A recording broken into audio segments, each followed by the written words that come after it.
Hello, and welcome back to Tommy's Top Picks Weekly Roundup Podcast, episode 109. I'm your host, Tommy, joined by Scott E.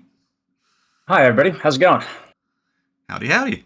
John is out sick today, so we got a special guest, and it works out really well because I'm very excited for Star Wars Unlimited, and it's right around the corner. And Scott went to the community celebration. And Yes. I have been eagerly waiting to hear how that went and resisted messaging him. I did message him and asked a bunch of questions, but I have plenty more. So, yeah. Do you want to just give a brief overview of what the community celebration entailed? Yeah, of course. Yeah. So I got to go and was invited by Fantasy Flight Game because I am part of the Golden Dice podcast. We do mostly or entirely at this point Star Wars Unlimited content. So we were one of the lucky few, the lucky-ish 40-ish or so that were invited out by FFG to Minnesota for the first community celebration centered around the Star Wars Unlimited card game, which is going to be coming out in, 3 weeks from now, give or take? Yeah, March 8th. Yeah. So, FFG invited us out. We had a nice kind of community dinner on Friday night after getting to, meet with everybody just during the day. Everybody kind of coming in from their flights. The hotel is connected to the Mall of America, so Mall of America is the best mall possible because it's got an amusement park in it. It's got everything possible. There's like a jerky store. There's everything. I've never been. Yeah, we hung out in there waiting for everybody to kind of like fly in. We also did some games in the food court next to Chick-fil-A because those were like the only tables we could like set up recording rigs and everything like that. So everybody was playing some proxy games and whatnot. Nice. So we had a dinner on Friday night. So the dinner was all of the content creators that were invited, but then also a number of FFG employees, including their heads of organized play, a bunch of the developers of the game. So they essentially kind of like sat at each table and gave us the opportunity to, obviously just talk, but like ask some questions and things of that nature. And we were able to get like, a really good insight into a lot of what has gone into the creation of Star Wars Unlimited, from just the initial pitch to getting it approved by the higher ups at FFG and Asmodee, their parent company, and then by extension Disney and Lucasfilms and all that, that extra things that it entails when you have a licensed product like Star Wars. The stack of companies. Yeah, the stack of companies. You just it's like you got to get it approved by the people at FFG and then Asmodee, and then you pitch it to Lucasfilms, and then I'm sure that there's probably like a little thing where you got to go to like Disney and be like, hey, this isn't gonna like goof us up anywhere, and they're like, no, we don't really care about your card game. Just don't just don't print anything that's not allowed to be printed. Yeah. No, but it was really great. There was a lot of hurdles that they had to get over in the beginning, in the initial pitch, because this was kind of right after Star Wars Destiny, which is another card game that Fantasy Flight Games, the producer of Star Wars Unlimited, had made, and that game had just died, for lack of a more ceremonious term. Yeah. This was sort of like peak COVID. The game was already having some issues and had some issues throughout the entirety of its life cycle, and then COVID hit, shut everything down, and they just decided to also shut the game down as well. So right off the heels of that, they're like, hey, we have this other idea for this other Star Wars card game, and the initial response was no, that's not happening right now. Yeah. But they were able to kind of like knock down the right doors and get that no to become it's a no unless you convince us, and then they did the convincing. Nice. Yeah, I mean, I was not involved with Destiny at all, but was curious to why, and I guess it's just because COVID shut things down, but you said there were other reasons. I mean, that was the final nail in the coffin. They had some issues with Destiny from the very beginning. They underproduced the game when it was first released compared to what ended up being the demand, and then by the time they caught up with that, the demand had slightly slacked a little bit, so they overproduced some sets. That's a kind of a classic life cycle of any trading Yeah, it card game sounds right now. I very mean, familiar. yeah, it's like, let's see, this is What happening other currently. game? What other games? Yeah, yeah. So, they did that. And then also Star Wars Destiny involved these like custom casted dice that had images printed on all sides to go along with like the stat cards that the cards presented. So there was definitely an added level of this is a tougher thing to produce than just a trading card game that you can get printed much easier and by a larger variety of manufacturers. This was something much more specialized, so it definitely lended itself to causing them more headaches, and they already had enough issues that they didn't need additional headaches. So that was kind of like they threw in the towel, and There. it stunk, but it wasn't just COVID that killed it. It was kind of COVID was the final nail in the coffin. Gotcha. Gotcha. Well, I want to talk about the actual event. You got to Yes, play a bunch of games. Did you 100%. Yeah. What formats did you play? Because they've announced a couple formats that seem pretty interesting. So essentially, the next day we were brought into this place called Wisdom Gaming in the Mall of America. It's essentially more of like an esports gaming place, but that obviously worked really well for this because they needed to have a bunch of different like streaming setups because Right, that makes sense. FFG did a live stream, and then also a bunch of the content creators were like recording stuff, not live streaming, but just recording different games and things of that nature. Um, so that was like, the way they had it set up. So it worked perfectly there. So they gave us a full booster box. They gave all the content creators a full booster box. And, their initial kind of like instruction was, all right, do essentially like a sealed pod with, your table of four and this, the table of four next to you. So we got an opportunity to do that, which mirrors what the pre-release events are going to be for Star Wars Unlimited. So that was really cool.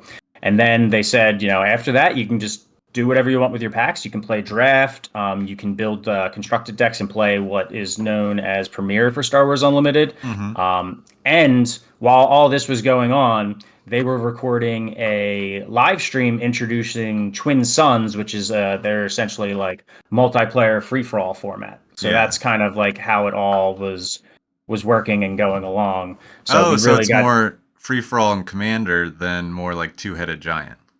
Yes, well, it's a little bit of both in the sense that you get to play, Star Wars Unlimited. For those that are unfamiliar, you have a leader and a Mm-hmm. base, and your deck is kind of revolving around that leader, their ability, and protecting your base. Yeah. Well, in Twin Suns, you are playing up to four people, up to three other people, so 1v1, v1, v1, but you have two leaders, so it is a little bit of both. So Oh, it's like interesting. a commander times two twin-headed giant type thing. So it is very fun because your deck building options expand and you have Right. additional synergies. But it's still very much that kind of like politicking, like I've got to lay a little bit low and not show my strength until it comes time to strike. Oh, that's way more exciting than when I skimmed the format blog post. Yeah. I mean, I mean, that can happen a lot. It's hard, Yeah. sometimes it's hard to put into words. And while we did not do a Twin Suns game at Celebrations, the Golden Dice podcast, have since done Twin Suns games at home with the cards that we pulled. Yeah. And you can actually find that on our YouTube channel if you just search not Twin Suns, Golden Dice podcast. I apologize. Too I many Star will Wars terms going around. I will have a link down in the description. Perfect. Yeah, Yeah. we put up a video. It was a lot of fun. There was some drinking involved, which I might say you might want to put like a 2 drink maximum on your Twin Suns games, because there's a lot of politicking and things of that nature that go into it. But it was a ton of fun. Yeah. The sealed that we got to play at the event was also a ton of fun. That was our first like introduction to true limited play, getting to crack packs open. I was fortunate enough that in cracking my second pack, I pulled a card of higher rarity in Star Wars Unlimited. They have these leader cards that Mm-hmm. are in each pack, and 1 out of 12 boxes will have what is called a showcase card in the leader slot, which is an alternate art of one of the other leaders that's already present in the game. So it's an alternate art and foiling treatment. So I was fortunate enough to pull a showcase Emperor Palpatine, which is obviously one of the more sought after leaders in the game, just Yeah. because of the character and everything that goes into it. So I completely blacked out for a good 15 I minutes. bet. That's huge. Sealed is 6 packs, and I Yeah. only opened 5 of my packs because I was just thinking so much about the card that I just pulled. And suddenly I'm trying to make a deck. I'm like, man, I'm a little short on cards. I feel like that's a little surprising. And then someone's like, you have a pack left to open, right? And it's like, oh my God, I'm just Okay, so sealed is 6 packs. sealed is 6 packs. Yeah. For the pre-release events, it's going to be 6 packs plus the additional starter deck leaders that they will give you, and essentially like your sealed or your pre-release sealed box. So you have a Luke Skywalker and Darth Vader from essentially Episode 5. That's kind Okay. of the timeline that those the depictions of those leaders are for. So you have those leader options, and then whatever's in your 6 packs. Are all of the showcase leaders foil? All of the showcase cards are alternate art foil treatment. Okay, So so it's not there it's aren't not as if like no, there's no showcase non-foil and then showcase foil. Showcase okay, is the top rarity with some of the combinations of like their alternate art foiling legendary rarities being the next one down.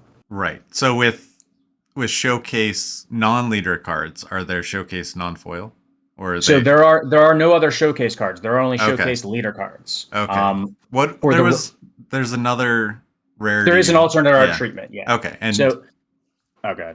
sorry, are those rainbow foil only or No, they can be okay? both foil and non-foil. So that treatment is known as hyperspace, which is essentially a full art version of the base card. Yeah. The borders are taken away. They look amazing. They can come in both just a regular hyperspace treatment or a foil hyperspace treatment. Okay. So, like, if you were to say like a foil hyperspace legendary card, that is the rarity that would be like right below showcase as far as one out of every 200 and some odd packs. I think the calculation was. Right. Yeah, I know. I watched one of their streams where they went over all the different rarities, and it was I don't know, it was kind of impressive because whenever I look at a game, I look at all the different pillars of TCGs and Hmm. does it attract players? Obviously, this game attracts players. Does it Yeah. attract collectors? And it appears this game attracts collectors. Yeah, they definitely went the route of chase cards that are chase cards for those that either want a swaggy, swanky deck, or for those that are collectors, as opposed to chase cards for the sake of gameplay element. There obviously are, your common, uncommon, rare, and legendary. Yeah. Rarities of cards, and the legendary rarity cards are some of your like big named characters like Darth Vader and Boba Fett as unit cards as opposed to leaders, Hmm. and they are very good and impactful cards. But they're not going to be like a chase card in the sense that like you're not going to be shelling out $100 for a playset of legendaries in your deck. But if you wanted to get the hyperspace foil treatment of those legendaries, Then yeah, you you might might be. be Yeah. shelling out a Yeah. fair bit. Yeah. Okay. Which So is it's which is very great when you're playable. opening packs Yeah. because you're like, I get the cards that I want, and then also there's a bunch of just shiny stuff in the pack, whether it's the foil that comes in every pack or the hyperspace. There was a lot of packs that I opened that had like multiple hyperspaces in them. Oh, interesting. Yeah, so they can be any card slot, including obviously like your foil and rare slot and things of that nature. So there's a lot of chance for like there is a chance for a quote unquote god pack, but then there's also just chances for just like packs that have more than one hit in them. Right. Well, that's exciting. Yeah, 100%. It was really great to get to open packs and see what everything was and how everything was shaking out. And the cards look beautiful, especially like in person. There's it's odd how how much better or how much like cooler some of those hyperspace treatments are once you see them in person compared to like seeing just shots and images and things of that nature. Yeah, yeah, yeah. Because I've been playing a lot on Tabletop Simulator, but I got an opportunity to play with the starter deck early and on Thursday, and just holding the cards. I don't know. It did feel different than playing online.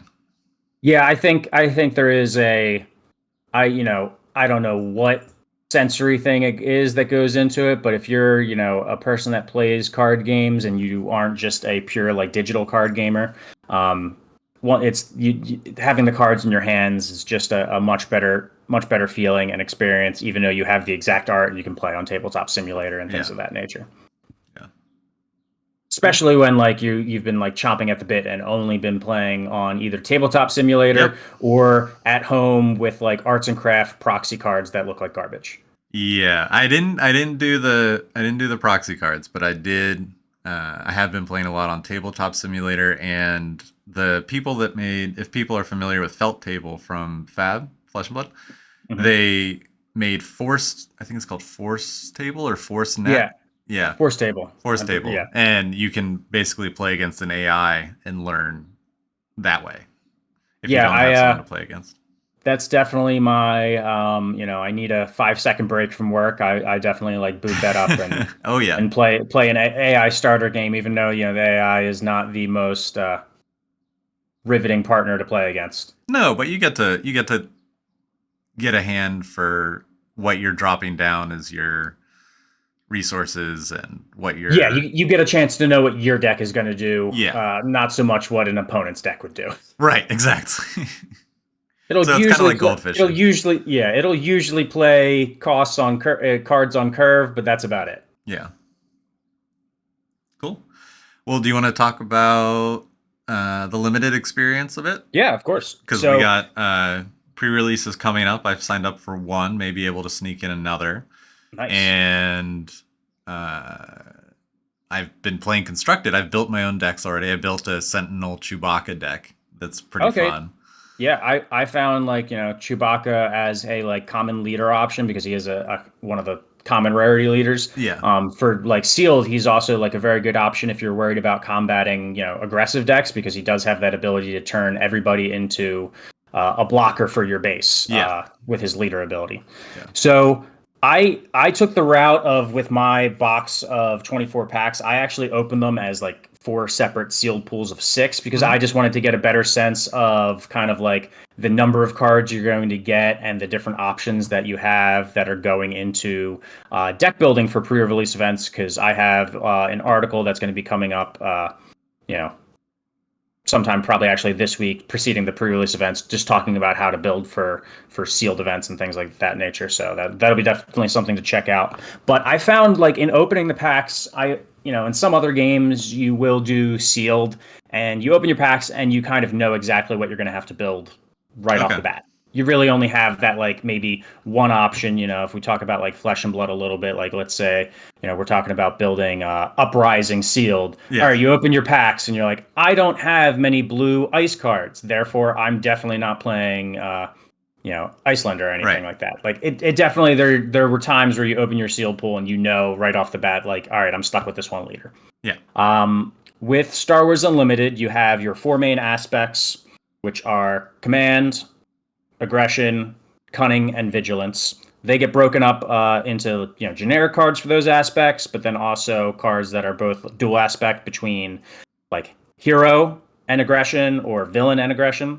So Hmm. you have a lot of different, essentially options within there to sort through. And I found with the way that the aspects are organized, I guess in the collation in the packs, you very often had a good 2 to 3 decks that you could build out of your sealed pool that would all be, well, not necessarily equally good or equally, as powerful, but are definitely like serviceable. So if you Right. find yourself, you're like, I just really want to build a Chewbacca deck, so long as you're not married to exactly what you want in that Chewbacca deck, you're probably going to be able to get that done.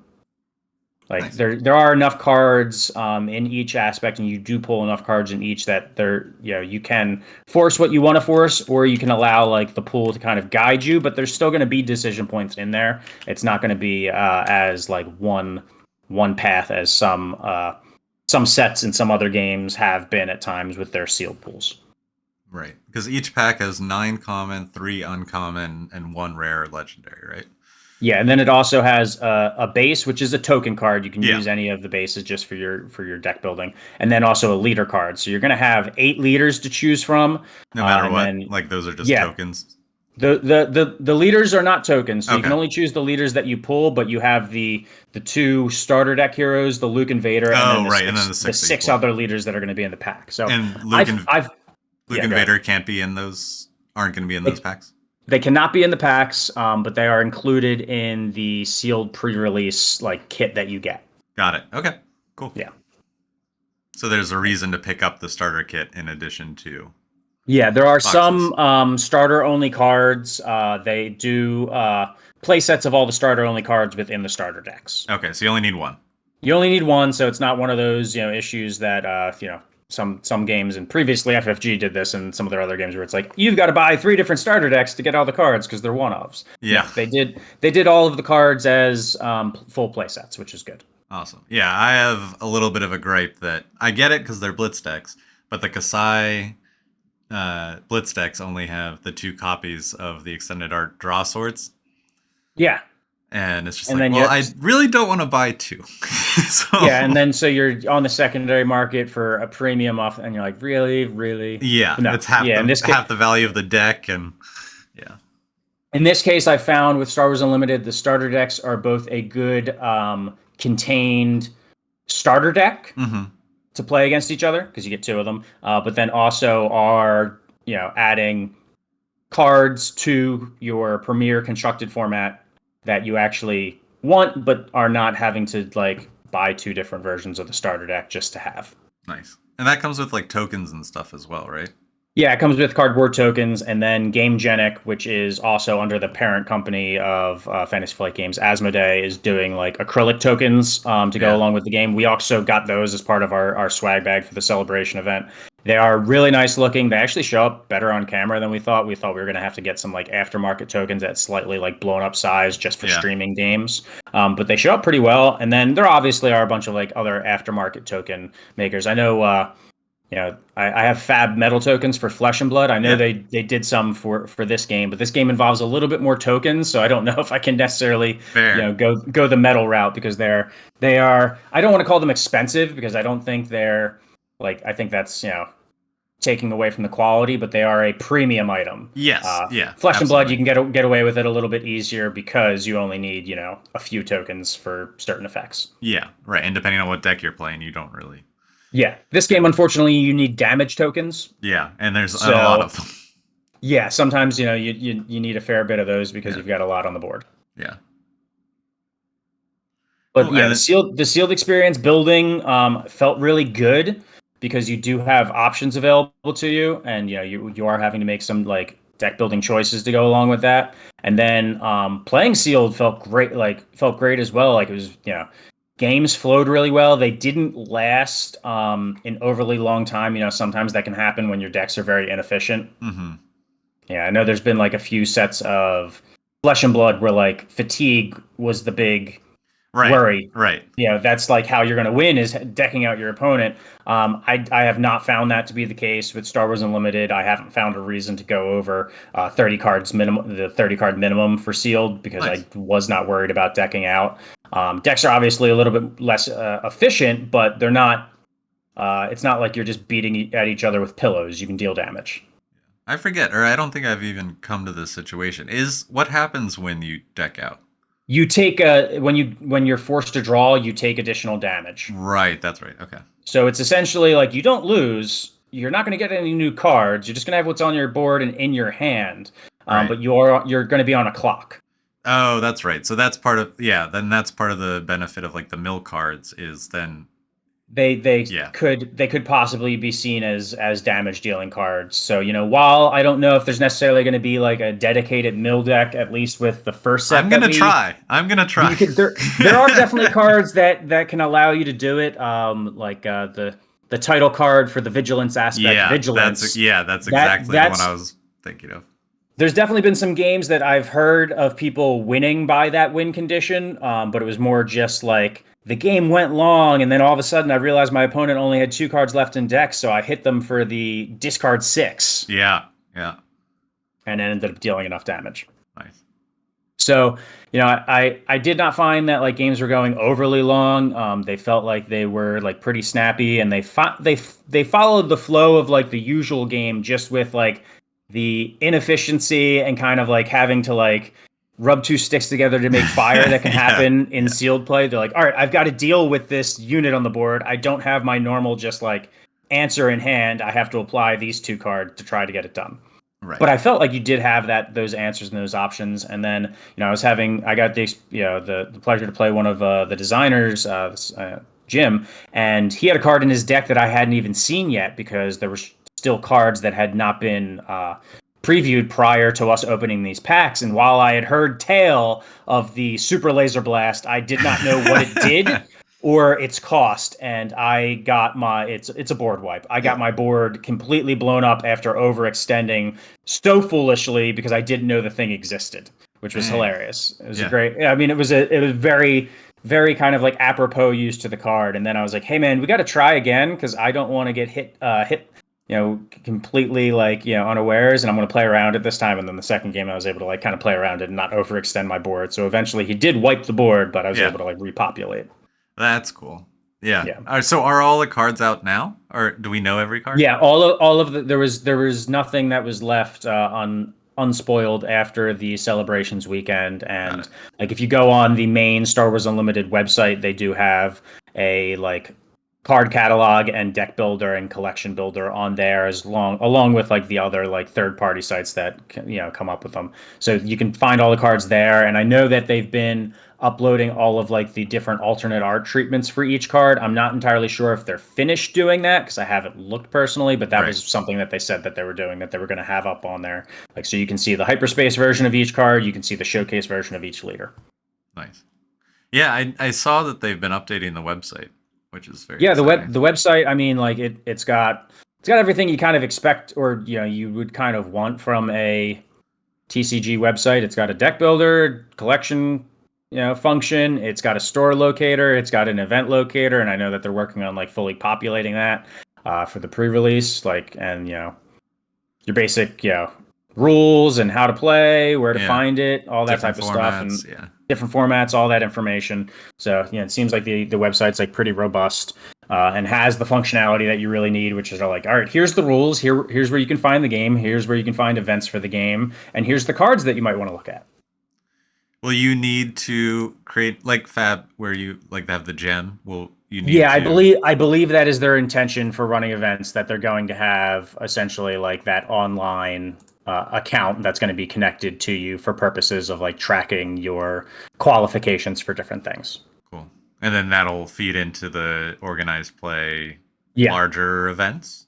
Yeah, that's the understanding. I'm like thinking back to some of the organized play things because they're kind of building up the organized play structure. They have the like overarching, this is what we're going to do, but they're going to be ramping it up through the first year, so they didn't want to like just start it right off the bat. So I mean, the first early events are just going to be your like locals, Mm-hmm. weekly tournaments, but then they're also going to do these like starting with set 2, these store showdown events, which are like your big local version of events, and then from there they're going to expand out into more of like your things that you might travel a few hours to go to a certain store that got selected to host, and then they're going to also do some convention level events and things like that, like Nice. self convention events as opposed to events at conventions, which they said that they wanted to avoid as much as possible because stinks going to Gen Con to then spend 2 entire days playing in a tournament as opposed to experiencing Gen Con. Sure. Yeah. No, that makes total sense. Have your own thing.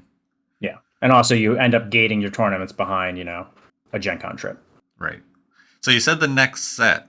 Do we know the name of the next set? Do we know dates? Do we? We know the name and date of the next 3 sets. Oh But wow! I am whiffing. So Including the first one? well, include the first one. Yeah. The first set that's coming out. That's Spirit of Rebellion. Yeah. I'm bringing them up now, but and then they previewed the names of set 2 and set 3, and then we also have dates, but I'm like whiffing on no, them. that's fine. Let me see if I can find an article on it as we're talking. Yeah. But yeah, so just because I heard that their plan was for 3 sets this year. yeah, 3 sets this year. So I want to say it's March is Spirit of Rebellion. Yeah. Then Shadows of the Galaxy, which is set 2, is July. Okay. And then Twilight of the Republic is November. And that's going to be their release schedule moving forward. So they're going to do March, July, and November Okay. for the 3 sets. I like that.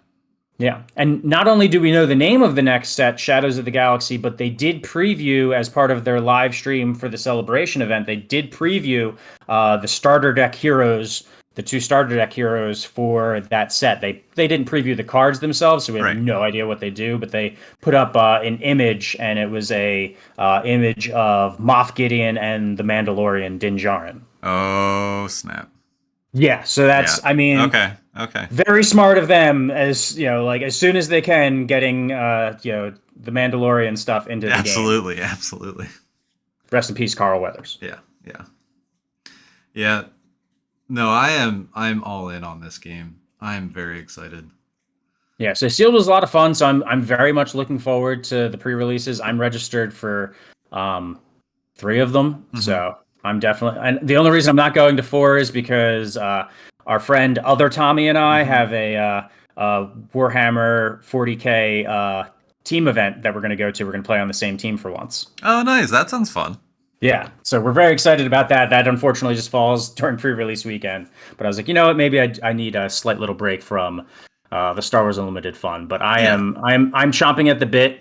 I know the Golden Dice podcast. We're going to be playing games throughout the month because we do like daily gameplay videos, and we're going to be playing games with just the box that we have. We're not going to be like putting our cards together and anything like that because we feel that's kind of like going to be indicative of the type of decks that people that are more casual into the game are going to be making when they first start. You know, you might only have like a box and maybe another 6 packs from a pre-release, and that's what you're going to buy into for the first set, and Hmm. then maybe you'll buy some singles. So we're going to make some decks just with that kind of size of pool and see what we can make. And so far so good. We found them really fun. They worked really well for the Twin Suns format, that we played.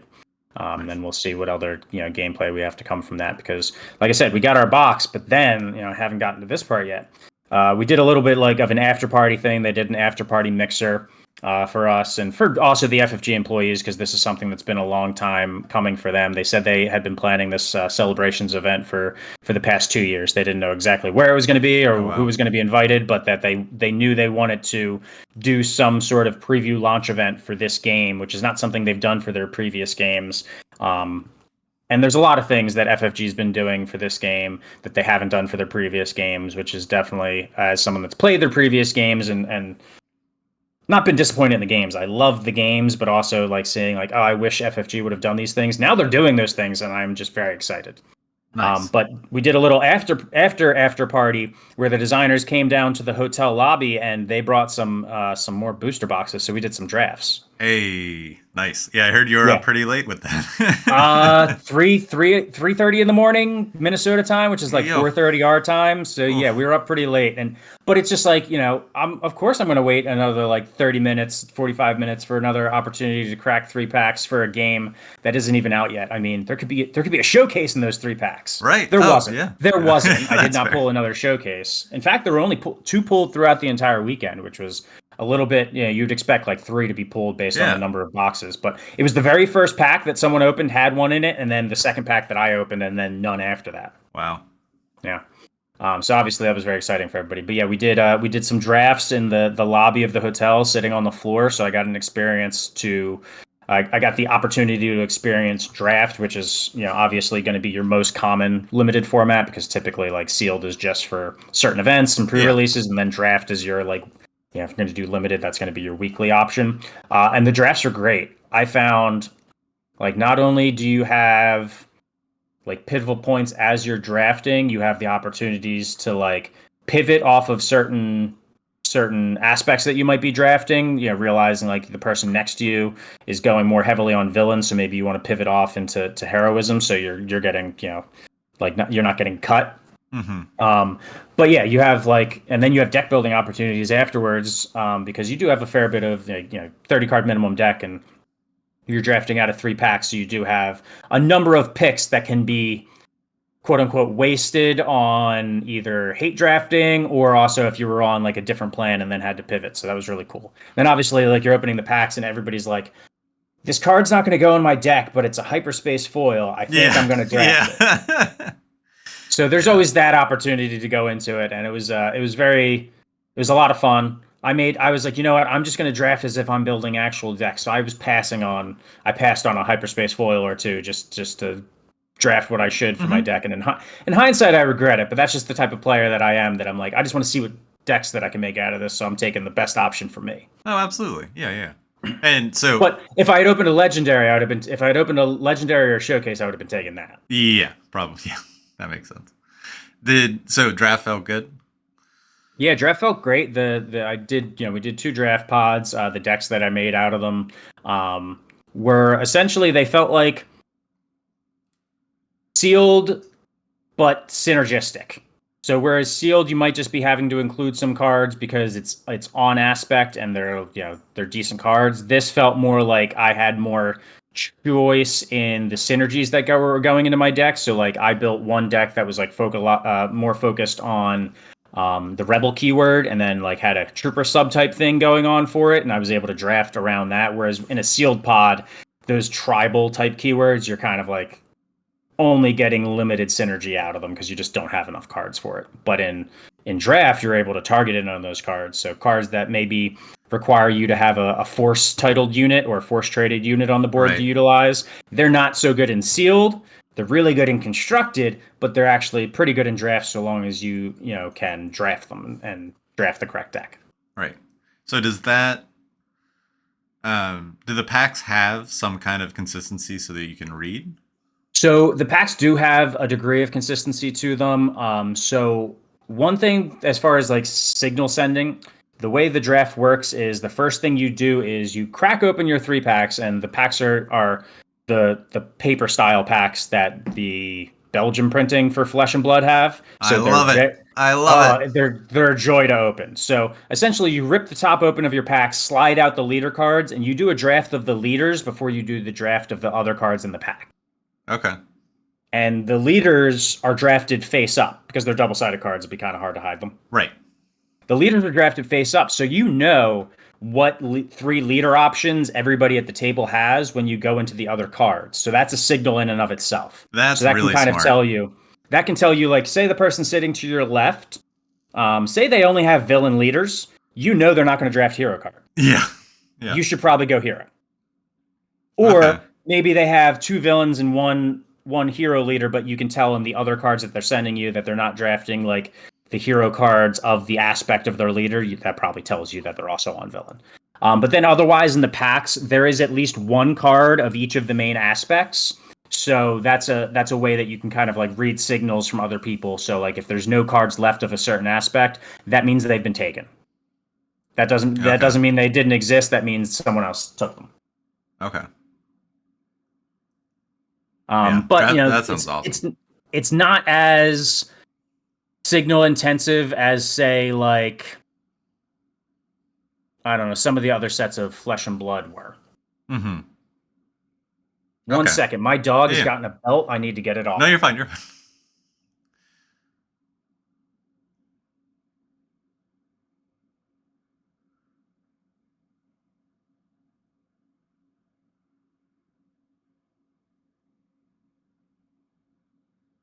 He's a jerk like that sometimes. All good. All good. Cool. Well, it's very exciting to hear that both sealed and limited function well. Yeah, and that was one of the big focuses of the designers and something that they've talked about a lot. How they going into the game were very much like we need to build this from the ground up with limited formats in mind because that was something that their Star Wars Destiny had. They had a limited format, they had a draft format, but it was a very like it was an afterthought. It was literally an afterthought, as in the game didn't release with it, Got it. Okay. and they just tacked it on later. Yeah. Because I think And it's this such a great intro as well. Because if you're a TCG player and are familiar with other card games and drafting mechanics, it seems like that would be a good entryway because you don't need any cards to start. Yeah, you can dip your toe in. It sometimes limited play is just the only way people play games, and they're Oh, like, absolutely. Yeah. I just play this game to draft. And then like I sell the cards I draft, or I give away the commons. But they're like, I like the game, and I just like to draft, and that's how it's going to be for me. Yeah. Do we know if there's going to be a place for a secondary market of singles? Is it going to be on TCG Player? I do not know if it's going to be on TCG Player yet, but I would have to imagine just because, they've expanded out to like One Piece and Lorcana. Yeah, So my yeah. my expectation is it'll end up on there. I don't know that there is actually no, there is a Star Wars Unlimited subheading in their more section. Oh, that's exciting. So it is already there. It's populated with just like the starter stuff. Cool. Yeah. So it's got boosters and all those types of things. But yeah, it looks like they're definitely like gearing up for that. Um, yeah, I wonder if like, and I imagine there's going to be some other retailers, with like these games, like once you move out of like your big three, Yeah, you get the case where it's like, you want to be like the one or two retailers doing the singles on it. You don't want to be like it's probably not a large enough game for everybody to do it. right. But we'll see exactly, how large it ends up being and seeing what they have for the secondary market as far as other retailers doing it other than like the TCG Player marketplace. Yeah. I'm bold statement, but predicting that if you're wanting to build and don't really care about the shiny versions, I can imagine that this game is going to be pretty cost effective to play. Yeah, I think so too. If you're just looking to build decks, even if it's like the optimum version of a given deck, and that means, some legendary Yeah. cards. If that's what you're looking at, I think it's going to be pretty affordable in comparison to. I mean, it's a trading card game, so Yeah. we'll put affordable in air quotes. Yes, But exactly. I think it's going to be Affordable pretty for the market. affordable in the market in the grand scheme of things. And then, if you're willing to like even go, if you're willing to go like the budget route and not have legendaries, I think it'll be extraordinarily affordable. Or even if we're like maybe, the lesser expensive legendaries. Right. But yeah. And the plus side is if that's what you're willing to do and that's how you play, and then you do a draft night and you pull, a hyperspace legendary or a showcase legend or a showcase card or something like that, then all of a sudden that's financing you for the next set or two. Yeah. Yeah.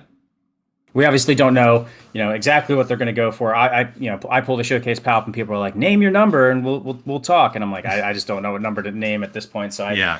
I still have it. I haven't, But I mean, I that's haven't kind of let it special go. too. Like you pulled it there. It has a story. I would have a hard time selling that personally. I am gonna, because normally I am not the shiny card guy. Normally I am the flip the shiny card Yeah. to buy more regular cards and, subsidize my crack packing habits. Yeah. Yeah. But yeah, it is a little because there is a story behind it, because it is such a cool character, and because it is such a gorgeous looking card. It might be a little hard for me to part with. So it's likely that I'm going to hold on to it, even though I could strike while the iron is hot. Because we're talking the only people that have these cards right now are the people that were lucky enough to be invited by Fantasy Flight Games and then Fantasy Flight employees. Right. Right. So Yeah. coincidentally, Jim, the designer that I played, he and I are the only two people with a showcase Palpatine. Oh, so they were So both Palpatines that were pulled. yes, well, no, it was there was a Krennic pulled and a Palpatine pulled. Okay. At the event, but the designer Jim in his personal collection that I see. Fantasy Flight lets the designers buy some boxes. Yeah. And of course they get them a little early. Yeah. He pulled a showcase Palpatine, so he and I are the only two people in the world that have it right now. So, and I think I'm probably the only one in the world that's allowed to sell it. Yeah. That's true. That's fair. Yeah. Yeah. I mean, yeah, you have part of you that's like, oh, I put it up on eBay auction, see what happens. Yep. Or And then but I totally get the story and the how early, and I don't know. It could be very sentimental looking back on it. yeah, and for me, I also look at it as like, FFG just gave us these booster boxes, Yeah. so it's free. I'm playing with house money. Yeah, exactly. Cool. But it was very like very surreal to like open the pack and like look at it and be like, this looks different. And I turned to the guy across from me and I'm like, is this what I think it is? He's like, yeah, it is. You should say something. Oh snap. Yeah, because I like I said, I blacked out a little bit. Yeah, I would. Yeah. Definitely. Cool. Well, anything else you kind of want to talk about the game? Any meta stuff? Any I mean, right now, and I think it's like the case with every card game when it initially releases, like the meta typically trends towards your aggro decks. Yeah. So Yeah. in Star Wars Unlimited, that's kind of like embodied by Sabine on the hero side, and then like Boba Fett on the villain side. They're leaders that have very aggressively oriented abilities. Sabine's ability is as aggressive as it gets. She damages both your base and your opponent's base, so she's very much like putting a clock on the game. Right. Whereas Boba Fett, he refreshes resources, so he allows you to like kind of uh, curve out a little earlier. So, those are the two that are probably the most popular meta decks now with people that have been playing with the arts and craft cards and things of that nature, or on TCG Player as Yeah. things have been spoiled. But that's the case with every like card game. It's always going to be the aggressive decks that come to the front initially, and then as people kind of like figure out how to deal with them, then you might get some more mid range and then control decks in the meta. But I'll say this: like the starter deck heroes, Luke and Vader, they're both really good, and they both fit very well into like the constructed gameplay. Even as the starter deck heroes, like the deck that I've been playing the most is a Vigilance Command Luke mid range deck, because he just has like a very efficient leader ability where he can give out shields which defend units from taking damage, which obviously like helps build a board presence. And then as he comes out as a unit, he gives shields out when he attacks, so he just keeps your board around and allows you to like make efficient trades, which is kind of like the hallmark of a mid-range style deck. Yeah, that is definitely something I'm drawn towards. Yeah, and I really like all of like the command cards, which is one, it's green, and my favorite color is green, so I'm always going to be drawn to that aspect in anything. But I like a lot of the command cards because they do focus a little bit on like the resource ramp side and kind of like a mid-rangey gameplay with like efficient units and things of that nature. I'm trying to make Wedge Antilles work. Haven't gotten there yet. Need a few more things that synergize with his vehicle ability, but he's there. He's my boy, and eventually I will make him function, or I'll just like hope that they make another version of him. Yeah, I mean, and then it's set one, right? Mm-hmm. Premiere. It's Star Wars. It's Star Wars. They're definitely gonna make other versions of things. Yeah. But there was a bunch of cards that got spoiled at the Celebrations event that were those types of cards that you're like, oh man, I wish I had like, I wish I could, that's an auto include in my Luke deck. That's an auto include in my Krennic deck or something like that. So there were a bunch of cards that were missing from the card pool that are going to slot immediately into decks that were already performing pretty well. So there was definitely some like unknowns and some room for even just the card pool to expand within the metagame that had already existed. And we're talking like a pre-release metagame, so it's all just made up, and it'll change a lot once a larger group of people have more cards in their hands and can play more games rather than just what they can scrounge up over tabletop or absolutely. Arts and crafts. Because all right, let's be honest, having to print and cut out your own cards is a much more player-based limiting factor than having to buy cards. Yeah. I will quickly buy cards before doing that. Nobody's got time for that. No. Especially because it's like, I've seen these cards before, but it was rendered off a bad printer. So it hits a little differently. Yeah. Do you have a favorite like leader so far from like what you've been playing or what you've been looking through? Mine. So Chewbacca has been my favorite. Okay. But it's centered around the Vigilance card. That I really want Mill to work, because when I played Magic, Mill was always my favorite thing. Mm-hmm. And I know it's a lot of people's least favorite thing to play against. So, but that's also why it's my favorite thing to play. Because then it gets funny. Yeah, exactly. I'm here for the lulz. I'm here for the fun. And so basically the strategy of the deck is to throw all the Sentinels out, both in space and on the ground. Yep. And then just keep things alive, and then slowly whittle down your opponent's deck by milling them out. And for those unfamiliar, Sentinel in this game, I don't know. Yeah.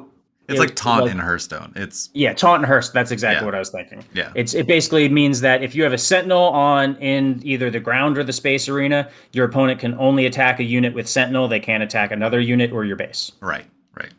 So Chewbacca as a leader has the ability to generate Sentinels for you. And then when he deploys as a unit onto the board, he himself has Sentinel, and he's a beefy boy. He's Yeah, a big. It is his subtitle on his card is Chewbacca walking carpet, and he is a big carpet. he is. And he gets scarier the more damage you do. Yeah, so he can smother a board and prevent your opponent from really dealing with anything else. And I imagine with that deck, you're just trying to trade out to defeat units on their board so that they can't deal damage to your base. Yep. Yeah, exactly. Are you running it as just a mono vigilance deck? I don't believe so. Let me. Okay. Just because the vigilance card it requires like the resource matching. But Yeah, yeah. No, it is. I don't have to, because I know when you have to pay. yeah. So Uh, if you play a card outside of the aspect of either your leader or the base that you bring, you do suffer a resource cost penalty of 2 additional resources to play anything outside of your chosen aspects. right, right.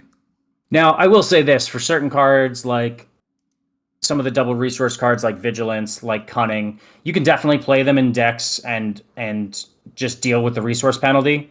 Because you're using them as like kind of closing out the game effects, so you don't necessarily need to be playing them on their like stated or printed cost curve. Yeah, I'm trying to find my deck, but I can't find it. It was mainly vigilance, Mhm. but because you need two, and I know I was playing with the blue base. Yeah, so then you're playing a mono vigilance deck. Yeah, yeah. Um, yeah, the deck that I've been playing most is Luke, who is a vigilance leader, and then I splash in the command aspect for the other side of things, so I have access to the 2 different pools, which I think for anybody that's doing like that's mostly what decks are like. More often than not, you're going to be splashing in 2 different colors, and I'd say for any like sealed deck that you're building at pre-release, go with 2 different colors. You're Yeah. not going to be able to build a mono deck out of the card pools that you've got. I mean, I have a spreadsheet of my card pools, and like you get like 10 to 12ish cards per aspect. Definitely not enough to do just one aspect. Okay, that makes sense. Yeah, but with few exceptions, like there was only sometimes like in the different sealed pools I had, there was maybe like one occasion where I was just able to easily write off an aspect because I only pulled so few cards from them that it wasn't going to even be worth looking through them. In Right. every other case, I had to like look through the individual aspects and be like, all right, I have enough cards, I just don't have enough power cards, so maybe this is like we'll put it off to the side and we'll focus on the other ones where I'm like, all right, I've got more power cards in this. Yeah, yeah. And Cool. like I said, there'll be an article coming out on, produced by me, sponsored by the Golden Dice podcast. That'll be coming out this week on sealed game, like building a deck for sealed, and giving you some like tips and tricks that I divine from getting to actually open a box early. That'll hopefully be helpful for building in a pre-release. Because I know sometimes like brand new cards, maybe if you haven't been like looking at the game all that hard prior to going to a Mhm. pre-release, like you open all your packs and you can get a little analysis paralysis going on. Yeah, for sure. Definitely send me that link, and I will put it down in the comments when it comes out Yeah, for people 100%. listening to this later. Cool. Anything else you wanted to touch on before we wrap things up? Yeah, I'll say as a person that's like a veteran of card games and a veteran of Fantasy Flight card games, because Fantasy Flight games they do like the living card games, so I've played a lot of their stuff. Whether it's their co-op living card games or their competitive living card games, Mm-hmm. so I have a lot of experience with them, and but it does very much seem like almost like a different company compared to my previous like involvements, and a lot of the designers did echo that they're the lead designer Jim Cartwright is like set a really good tone at the top, a really good culture that has fostered a lot of improvements in their processes and a lot of improvements in how they approach uh, designing the game, how they approach like communicating to the player base.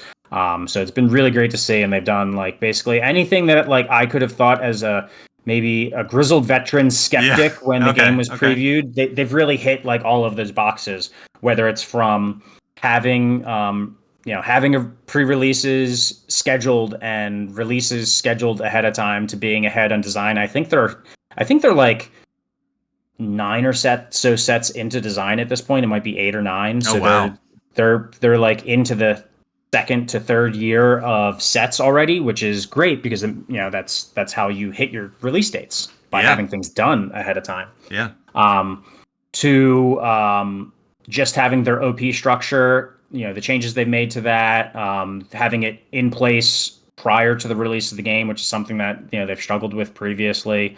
Their communication, the live streams that they've been doing, the availability that they've been making, giving access to like the designers to different content creators to do interviews and things like that. The amount of like information that they've been sharing, sharing previews and Hmm. everything. It's just been much. It's been like a revelation compared to some of their other releases.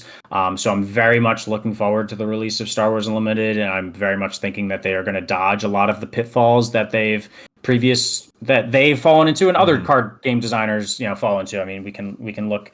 Uh, Recently, like Lorcana, lots of hype, Hmm. not a lot of product. Right. And it seems like from everything that I've been hearing from the stores that we've been talking to, and I know you even mentioned it before we got on Yeah. the cast, that there's going to be like proper availability. Yeah. You don't want to glut. You don't want to have so much that like you feel like the company feels like they've overprinted and they've wasted money, and Right. you don't And want you have stores stores to be dumping sitting on, product. yeah, dumping product. But you want enough so that you're not having to hunt far and wide for it, that you're not having to like wait at a Target or something like that for like them to put up 5 or 6 booster displays just for having scalpers grab it off before you even have the opportunity. Like you need a balance between the two. You want to be able to go into a store and then maybe have a box or two left, Yeah. or you maybe want to go into one store and they're like, oh no, we actually sold out, we can probably order another one for you, just might take 2 weeks. Maybe you go to one more store and they have a box left. Like that's Yeah. what you want out of the initial release wave. Yes. Yeah. You want the scarce but not scarce. Right. Yeah. It does seem like Um, it'll be available.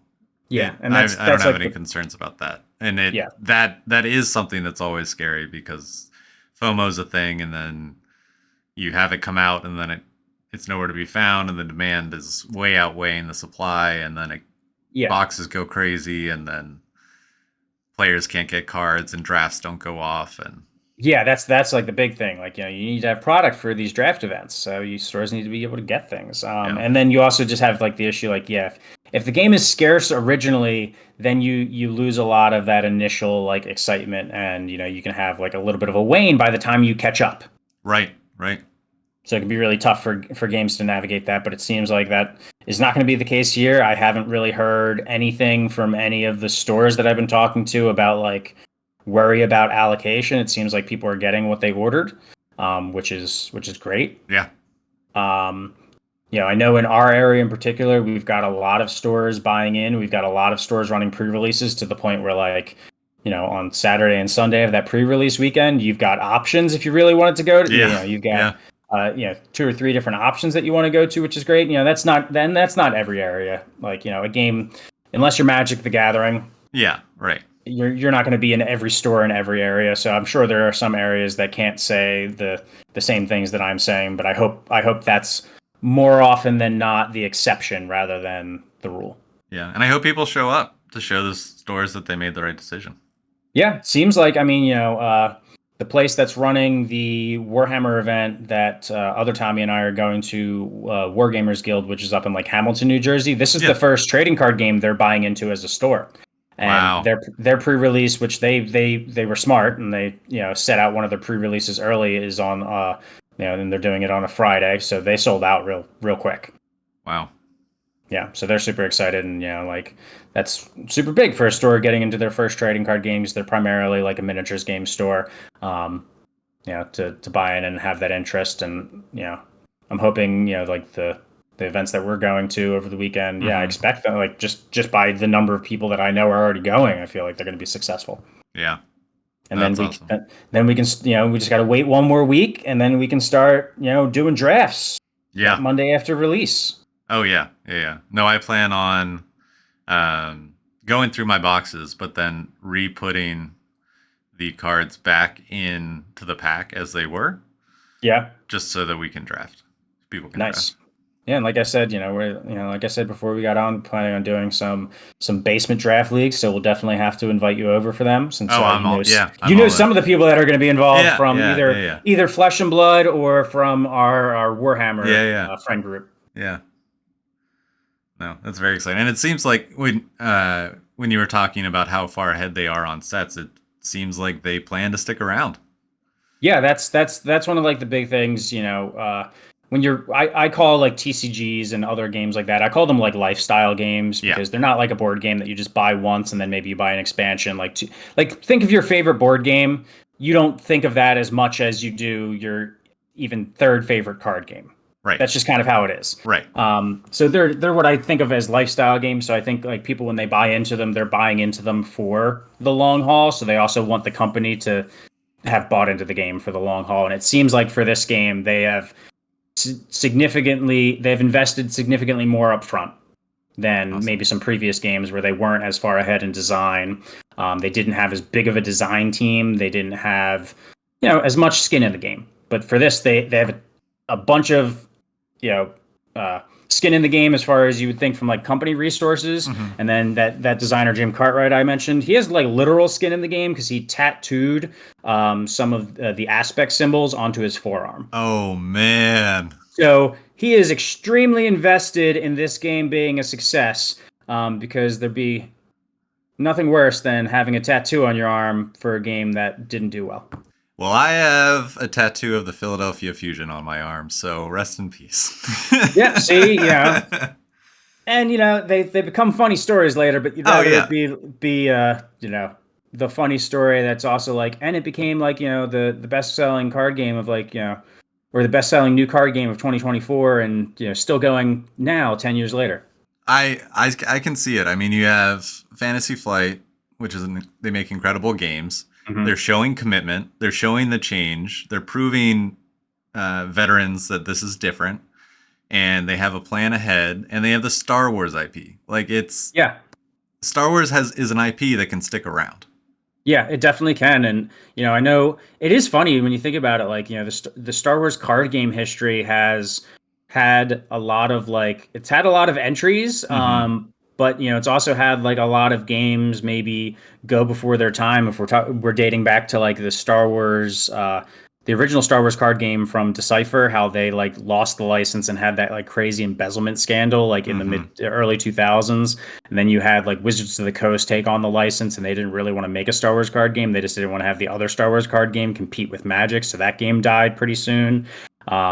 Then you had like the initial FFG, Star Wars, the LCG, Yeah. which was probably like designed too quickly because originally it was going to be co op, and then they released it as competitive. Uh, and then the LCG model just doesn't always lend itself to the competitive games because it's hard to get stores to buy in when players are not going to have to buy that much product. Right. There's no gambling. And then there's no gambling. It definitely is to the benefit of stores to have a Yeah. little bit of gambling. And then Absolutely. you had Star Wars Destiny, which, whatever issues it had itself also had to deal with like COVID happening in the middle of it. So, yeah, we'll see how long this one can go, but it looks like their plan is to have it go for years and years and years, and already 3 years in now, so we'll see where they are at in 3 years. Yeah. Yeah. No, I think that the other advantage it has is most TCG players have played Magic, right? Yeah. It is very easy, I feel, for Magic players to play a couple games of this and get it. Play a game Yeah. of this and get it. Yeah, I definitely agree. I think one thing that I've always liked about Fantasy Flight games, which is always a weird phrase to say, games is games, Yeah. um, is that like their games tend to be like pretty on the heavy side. And I've always liked that, but I've also recognized that that can be dissuading to getting people to buy into the game Right. off the bat. If there's such a learning curve, you just don't get new players. And that was something that like Destiny experienced a little bit. The Star Wars LCG had a terrible problem in getting new players because it was just so dependent on having like full card pool knowledge, Yeah. to not be just got you at every 6 seconds. Um, having a game be a little bit on the lighter side compared to Fantasy Flight Games' normal product, while I was initially skeptical of it, I have come around in understanding how that is going to be advantageous in building a player base, getting new players involved, and you can add the heavier elements in later sets. They don't need to be there from the jump, Right, right. and they And don't need to be readily apparent from the jump. right, exactly. And you said that there's a starter set for the second set, so I'm assuming that there's going to be Mhm. starters. So there's going to be a jumping on intro starter decks to pick up every set. Yeah, and they're We gonna don't know obviously that for pick. sure, but the track That's, I line mean, sense. for the first two, Yeah, we know yeah, that, so we'll extrapolate. yeah, And the fact that they've picked like very premier heroes for that, your Luke and your Vader, your Moff Gideon and your Mandalorian, like those are going to be things that everybody wants that plays. And like even if all you pick up is a starter deck to play with the starter decks, I still think the starter deck, like they're like a nice value for the product. Like it's fun to play just with the starters, and yeah. Absolutely. that's not normally the case with games. Normally, I'm like, I can't do this, but I've played a lot of games with just the starter decks, and I still enjoy playing games with them. Yeah, yeah. No, those are the decks I've been using to teach friends how to play Hmm. on Tabletop Simulator, and I've actually had people reach out to me and be like, "Hey, you like TCGs? Have you heard anything?" Like non-trading card game people, Oh wow, which is huge because I know a lot of people that know. I make it pretty clear when people know me, they know I like Star Wars and they know I like TCGs. yeah. So they see this. A lot of people have reached out to me about this game. And I'm Oh like, wow. yeah, I'm all in. I'm playing. I'm going to be playing. They were like, oh, I can't wait to try it. I'm like, oh, well, why don't we hop Yeah, online? Let's play a game.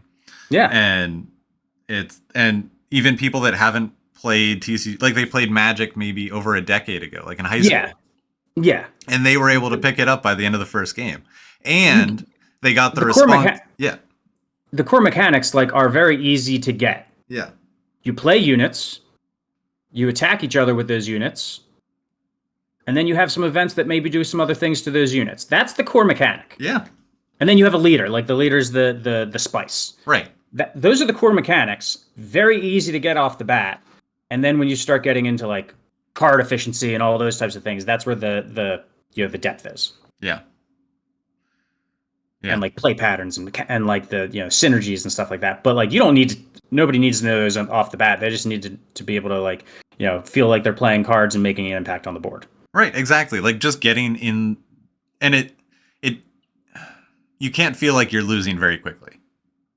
Yeah, So it feels like each game felt like a game.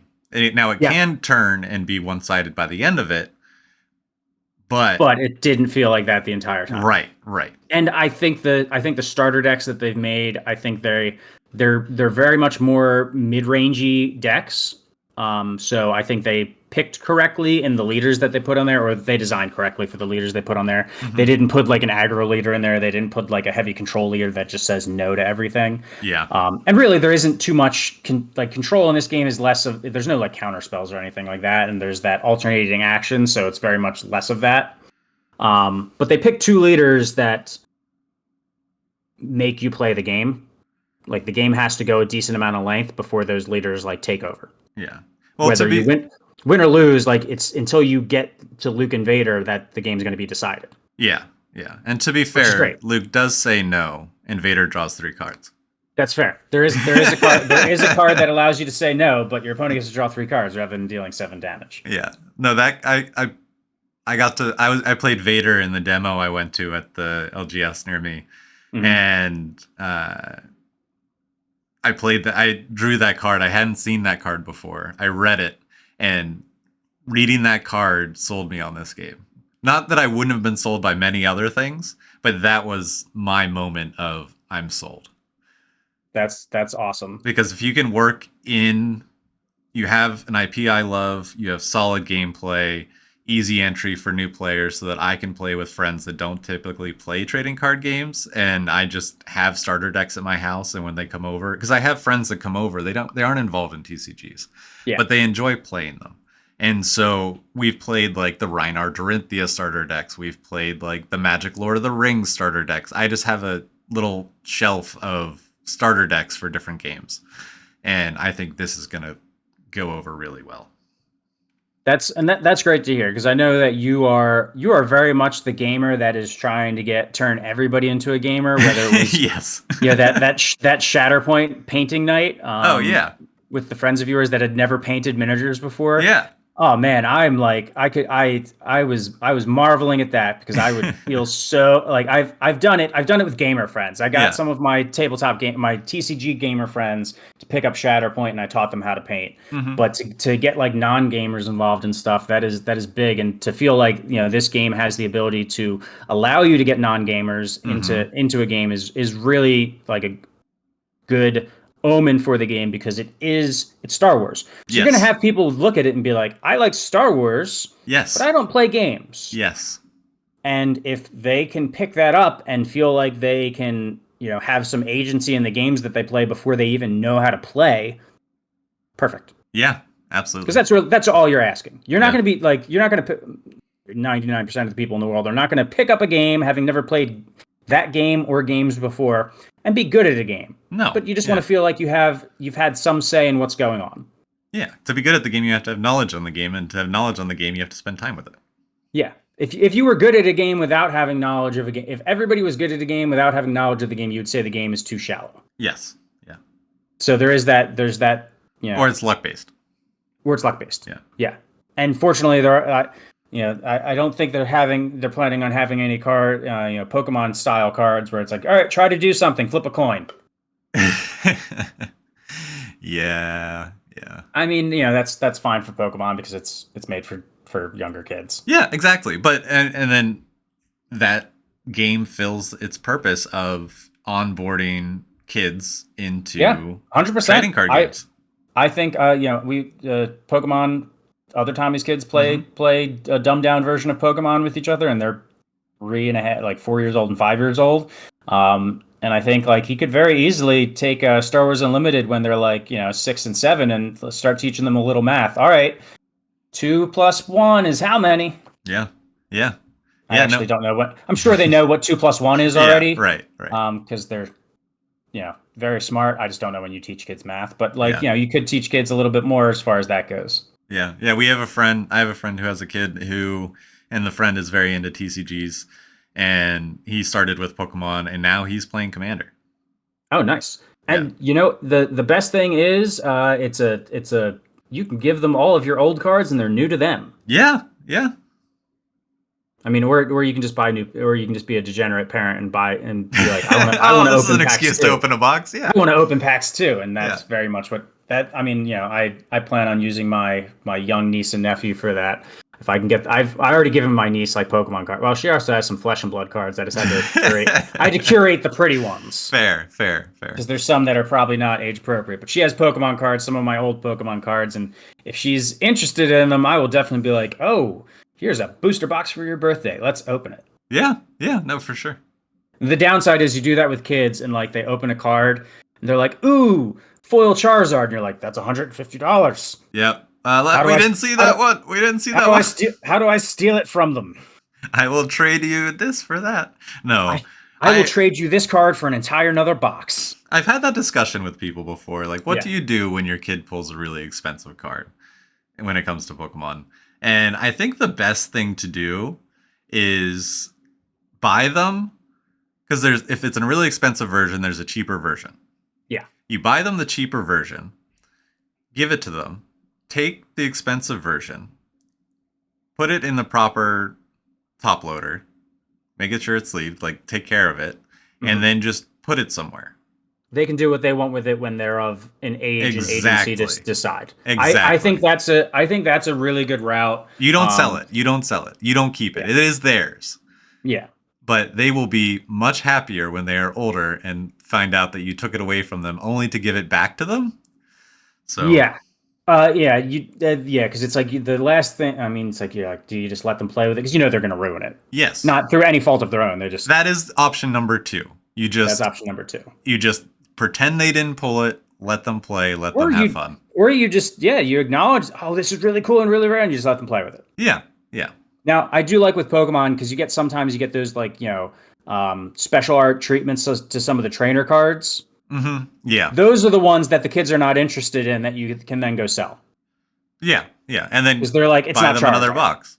Yeah, and buy them another box. Yeah. You always just got to put it back into their pool. Yeah. Exactly. Exactly. But yeah, no, I'm really excited for Star Wars Unlimited. I'm really excited for the release.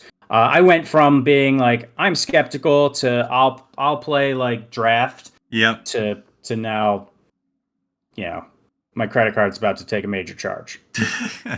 As soon as release day hits, a few booster boxes are getting charged to that. Yeah, no. So I got the itch now. I pulled that Palpatine. I'm like, maybe it's my time's due because my pools for flesh and blood have been garbage lately. Yeah, yeah. I've never pulled a Fabled in Flesh and Blood. Oh, Never. I've been playing since release.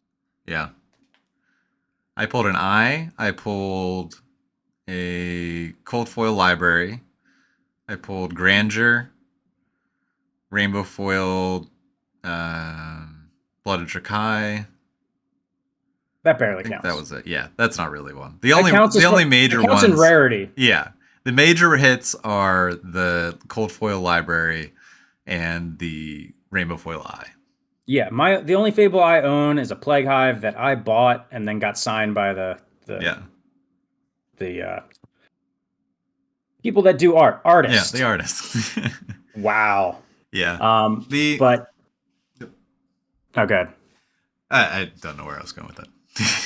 Yeah, so I'm like, maybe Star Wars Unlimited's just maybe I'm due. Yeah. 2 packs in, boom, showcase. We'll see how that. I mean, my other pulls were actually like pretty good. I also got a hyperspace foiled orbital overwhelming barrage. I always call the card orbital bombardment because that's what it just. Yeah. It starts with an O and has a B in it, and it looks like an orbital bombardment. But I pulled the hyperspace foil version of that, and that's like one of the best cards in the game. So I'm like, all right, that works. Yeah, that's a gorgeous card. Yeah, I pulled a foiled Mace Windu legendary card too. So that's probably the other rarest card that I got. Nice. And he's a great card, and he's actually going to be an alt art version of the prizing of him is going to be the first store showcase prizing. Oh, very cool. So a legendary card is the prizing too. That's cool. That's cool. Yeah, but it's an alternate art. It's got like the stamp saying that it's from that specific event. Yeah. And I will say, one of the really cool things for the art in the game. So when they're doing an alternate art of a card, essentially what they've done is they've given the same art prompt to just a different artist. That's neat. So the cards you will be able to recognize the card even if it's alternate art. Like you will know that it is Mace Windu because the art prompt is similar enough that like it looks reminiscent. Right, like both. I think one of them that I've seen is both are arts of Han Solo sitting in the Falcon. Yes, pilot. One is very like cartoonish. Yeah. He looks like a Disney villain kind of. Yeah, and that one's probably one of the ones that people have like are not too enthused with. And then the showcase version of him, he looks more realistic. He kind of looks like Ray Liotta from Goodfellas, to be perfectly honest. And that's like not a knock on it. Yeah, but he kind of reminds me of like because it's the 70s style haircut. Yeah. But he looks much more like serious and realistic.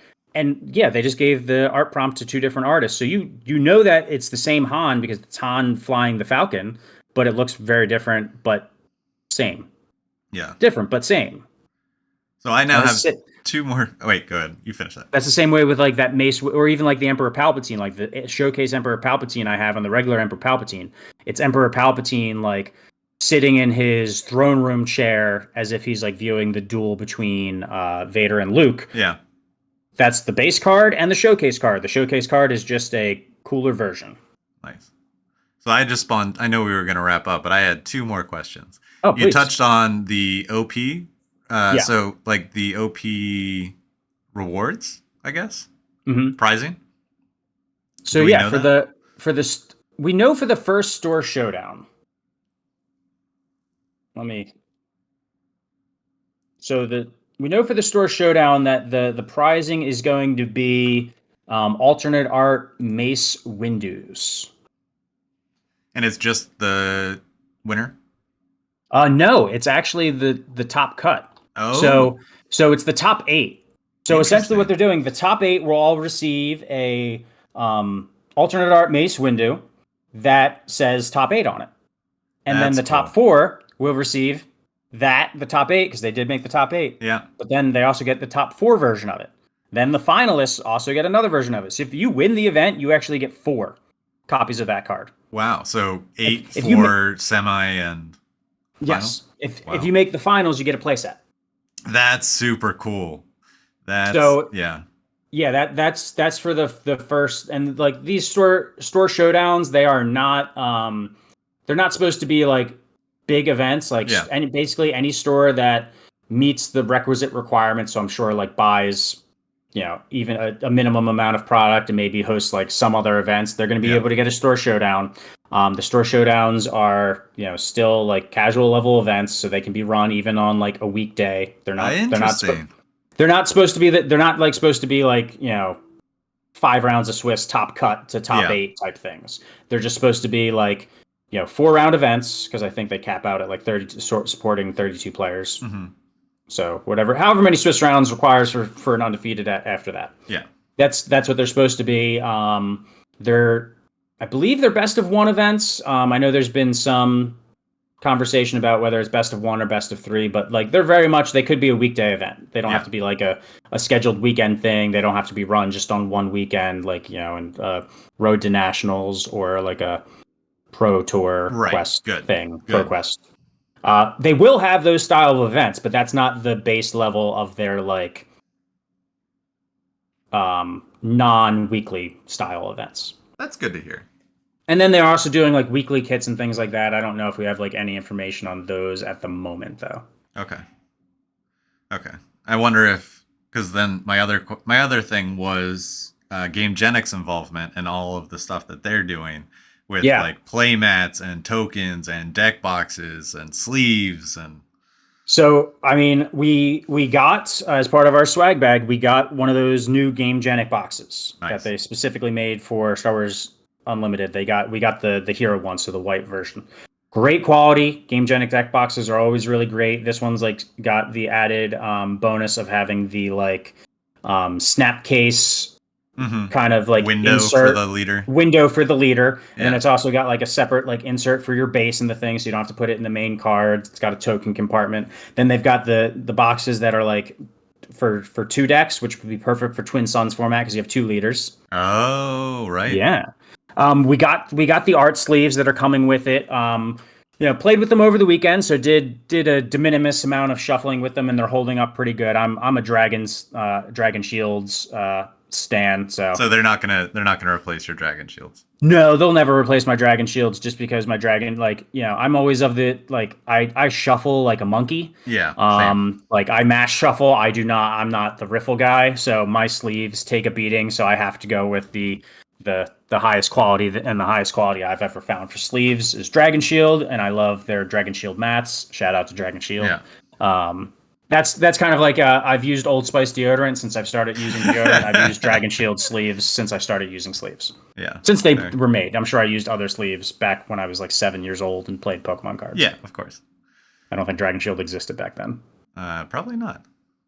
No, we're talking 30 years ago. Yeah. Yeah. We're talking original Pokemon. We're talking the things yeah. that my parents not thrown out I could have put a down payment on a house with. Yeah. Yeah. So I recently, part of my going through and cataloging all mine was going through my old Pokemon cards, and Anything good? there's some decent stuff. There's some shadowless foils. Nice. I was able to, like, I did find either in like other Tommy's attic, he found some like shadowless stuff, which is just like, still like, some of those cards are still like $10 for a common. Yeah. Yeah.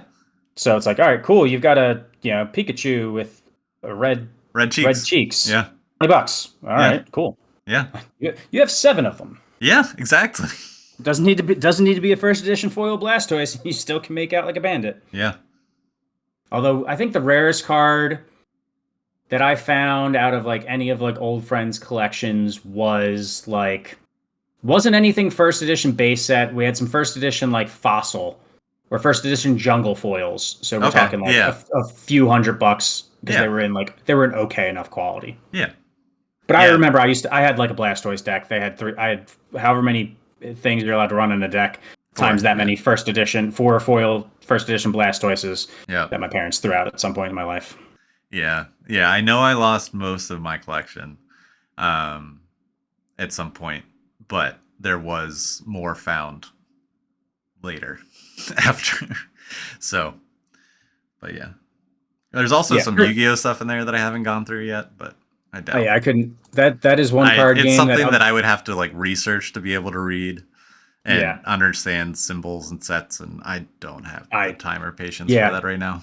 My extent of Yu-Gi-Oh is I've watched the television show Yep, before, yep, and I'm fully aware that is not how the game of Yu-Gi-Oh works because some of the things they do are definitely not legal plays. no, I did. And they're definitely stacking their deck because there's Yeah, no way Heart of the Cards is working every time. Yu-Gi-Oh is a no, dirty card cheater.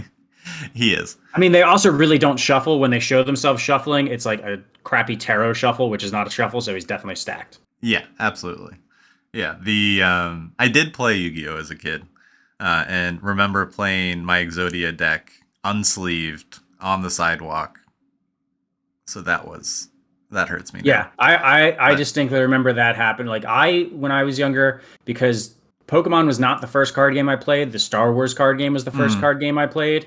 Um, so I knew the concept of like these things are rare and worth money. So I put sleeves on my cards. yeah, Even like if I played with cards, they were sleeved, and I yeah, shuffled them. I pile shuffled, which is not real shuffling, but yeah, for an 8-year-old, that's very careful shuffling. yes, But I distinctly remember friends like putting them in like their bike spoke wheels yep, because that's yep. what your parents told you to do with them. Yeah, Because because that's that's like what they what did they with did with baseball baseball cards. Yeah, cards, yeah, without realizing like, oh, these things are worth so like, parent, you had to go to 9 different stores to find 3 packs. yeah. Maybe Don't put them in your bicycle wheel. these are of worth alternate value. Yeah, But I get it. There's almost no way to know back then. no. The one thing I am gonna have fun going through, and I'm gonna see if I can build decks of it. And I used to play it, the Lord of the Rings trading card game. Oh, nice. Yeah, oh god, I've played it, but I think I've only played it like after it was already dead. Yeah, Same yeah, thing with like the Star Trek trading card game, also made by Decipher, the same people that made the original Star Wars game. If you think the original Star Wars card game was complicated, the Star Trek card game it requires like a dissertation to be able to understand. yeah, We used to buy it at like Gen Con in the like the flea market side of Gen Con, the yeah, dealer hall. There's that part where they just sold like like, oh, you can go find the starter deck for the Austin Powers trading card game for like $2. We used to buy boxes of the Star Trek card game just to like open packs for like 32 packs for like $8. And we're like, I don't care what I get. That's yeah, still fun. yeah, And then we yeah, play it every once in a while. Like we play it like once or twice a year. And other Tommy would spend his entire time like trying to tweak his deck and buying like other boxes online. And I'd just be like, I'm just gonna play my Klingons again and somehow win. But yeah, it's a overly complicated game, as many '90s era card games are. I wonder. It's funny that Magic is so simple, Yeah, and then every other card game in the '90s was like trying to create an RPG via card game. yeah, yeah. Well, I mean that's good looks for Unlimited for trying to keep it simple to start because that seems to be what creates staying power. Yeah, they definitely like. I'd say the game is simple to pick up, but Hmm. there is a lot of depth to it once you start playing it a lot, which is very important for me because I obviously like if I'm going to dive into a game, I don't want to necessarily like feel like the puzzle's solved right away.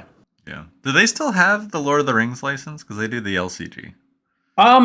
Think they still have the Lord of the Rings license because the LCG, while like it's on like hiatus, but they Yeah. can keep producing things for it, and then they also have like a Lord of the Rings like board game that I Yeah. think they still do expansions for. So I want to say they still have the Lord of the Rings license.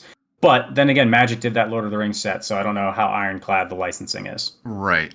Yeah. No, I went crazy on that Lord of the Rings Magic set. But I am lucky enough that like I've played Magic before in my life. There's only hmm like one time that I ever bought Magic packs. I think it was like 10th edition. hmm I never really liked Magic the Gathering because I always thought it was just I hate having to include lands in my deck. Yes. Yeah. And I hate any game where I only draw one card. Yeah. So Yeah. Star Wars Unlimited, the fact that any card can be a resource and that you draw 2 cards a turn, yeah, much Oh, better. yeah. No, it's yes. Yes. And I think if Magic could, they would change how Yes, but lands they work. can't. They They can. can't now. Yeah. Yeah. They're But where they're I was going with that was hoping that maybe one day Star Wars Unlimited does so well that they're like, hey, what if we did Lord of the Rings Unlimited? That's fair. I mean, yeah, I don't. I we'll see what they've got going on as far as that goes. But Because I think they've like come to the realization because Fantasy Flight Games they invented the living card game. yeah. I mean, they literally have living card game trademarked. I don't want to say they invented living card game, but they invented it enough that they were the ones that trademarked the words living card game. Yeah. So they invented that They're all entire fun. concept as a like I don't want to say like a backlash, but as a we'll call it a backlash to trading card games. Yeah, I'd say People so. like there was that big trading card game heyday, and there was millions games, and like the whole like cracking packs and not getting what you want and everything like Hmm. that. So they came up with the living card game as a similar style of game in the sense of like plays similarly and expands, but you know what's in each thing that you're going to buy, and you can buy single expansions and that and like it was successful. They've got like successful products. They've had games that lasted a long time. Like they did 3 editions of. They ported over Game of Thrones card game from a Hmm. TCG to that, and then had another edition. So like they've had very successful products. But I think they realized that like to have a competitive, to have a larger player base, to have a competitive player base, and have stores really buy into the game, that the LCG model it just doesn't allow enough opportunity for the stores to make sales. Yeah. Yeah. Um, you also don't have any. There's no limited play, Right. or any limited play that you might do would be very shoehorned. Right. And then Um, you buy it once and then you have it. So why would you you have go it, do yeah, it again? yeah, exactly. So it's one of those situations where I think they realize that like in order to have a game where someone's going to go to weekly events at their store and the store is going to want to run weekly events, the trading card game model is the reality of the situation. Yeah. Well, it's awesome to hear that because I'm over the moon excited for this and can't wait to have these cards in my hand. Yep, the nice paper packs that are nice and easy to I open and did don't not bend. know that, and I'm so excited. I didn't know it either until I opened my box. Oh, that's so exciting. Did the Yes. did the cards feel similar to Flesh and Blood cards, like quality? Um, the, they must have because I did notice it. Like I didn't notice it either way. Nice, nice. Like I'm holding one of the cards in my hand right now, and like Yeah, yeah, it I didn't notice anything to it as far as like quality goes that would lead me to say it's not Flesh and Blood. yeah, I'll have to directly compare it today because I need yeah. to organize some of my Flesh and Blood. I'm like sitting there. I'm like, there's got to be a Flesh and Blood card. There is a Flesh and Blood card within distance of me, and it's a foil, so I'll compare its quality. Cool. Let me find a foil out of my stack of cards because it was in my binder and then I separated it out. Yeah, because I'm just curious because if maybe they're using the same printer, using the same Yeah, paper that's too. I mean it's entirely possible. Um, yeah, I'll say they feel pretty much the same. Nice. Yeah, the now that I found a foil, like because I didn't want to compare like a foil card to a regular card because the Right. foil There's card's going to difference. feel a Yeah. little different. Yeah. Yeah, they feel pretty much the same. Cool. Very exciting. Cool. Well, anything else before we wrap this up? No, that's pretty much all I had. If you're looking for like daily gameplay videos, other and just like constant Star Wars Unlimited content, you can find us at the Golden Dice Podcast. So at Golden Dice Podcast on YouTube. We also have Twitter and all those other social media accounts. But we do daily gameplay videos on YouTube, and I know Tommy, you said you'll add a link there Yep. to Yeah. it. There'll be a link in the description. And then we also do articles on deployyourleadergaming.com. So, like I said, the sealed article that I wrote up and finalized yesterday will be going up on deployyourleadergaming.com this week. And that'll give you, essentially a method to my madness as far as making a sealed deck and probably I hope, make the experience less stressful than it sometimes can be when you're having to like just like, oh, these are new cards I haven't looked at all the time. What do I need to build? Yeah. Cool. But yeah, Well, I otherwise, will. no, thanks for having me on, man. I really appreciate it. It was great Yeah. to catch up about the game. I know, you know, I know I'm going to try and corrupt some of our other flesh and blood friends to the dark side too. Oh, I will be right there with you. Yeah, The well, it's me between you, Gary, and I think we can, you know, yeah, strong arm some people in. I know Junior's already in. yep, and I know a couple others are I mean, starting I to strong fall. armed him into flesh and blood, so I should be able to arm him into Star Wars. Yeah, I'll put a link into the deployyourleader.com as well Awesome. We under appreciate that. the articles section. Cool. Cool. And then yeah, when you send me the link, I'll put a comment down below in the video when the article goes live. Awesome.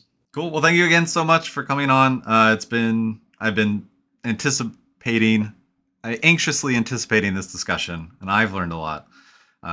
If anyone has any questions about the game, feel free to leave them down in the comments, and we will try and get you answers. Yep. And yeah, go check out everything that Scott's doing over at Golden Dice and Deploy Your Leader. So Yep. until next week, we'll catch you guys later. See ya.